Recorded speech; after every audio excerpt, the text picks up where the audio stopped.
আজকে নদাদার কাছে মাশরুম কিনলাম, অনেকদিন এটা খেতে ইচ্ছে করছিল। তো আজকে করলাম। আমাদের বাড়িতে সবাই খায়, ভাগ পছন্দ করে।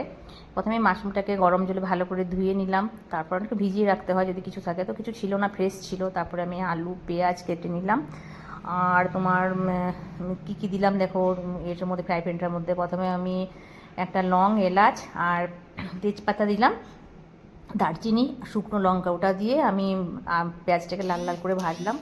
আর তারপর পেঁয়াজটা ভাজা হওয়ার পর তারপরে আলুটাকে ভাজলাম। আর কী কী মশলা দিয়েছি দেখো, আদা জিরে ধনে কুটো ওগুলো সব দিয়েছি, মানে আমি বেটেও দিই, একটু মশলাটাও দিই। তারপরে তোমার দিয়েছি একটু গরম মশলা, থাই গরম মশলা।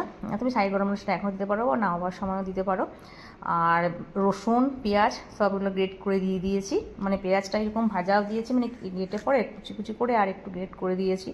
তারপর সেগুলো দিয়ে পরে অনেকক্ষণ ধরে নাড়াচাড়া করলাম। আর আমি মাশরুমটাকে আগে একটু হালকা ভেজে তুলে রেখে দিয়েছিলাম, তারপর সেটা দিয়ে দিলাম। আর একটু কাশ্মীরি লঙ্কা সব দিয়ে নাড়াচাড়া করে তারপর আমি মাশরুমটা নামালাম।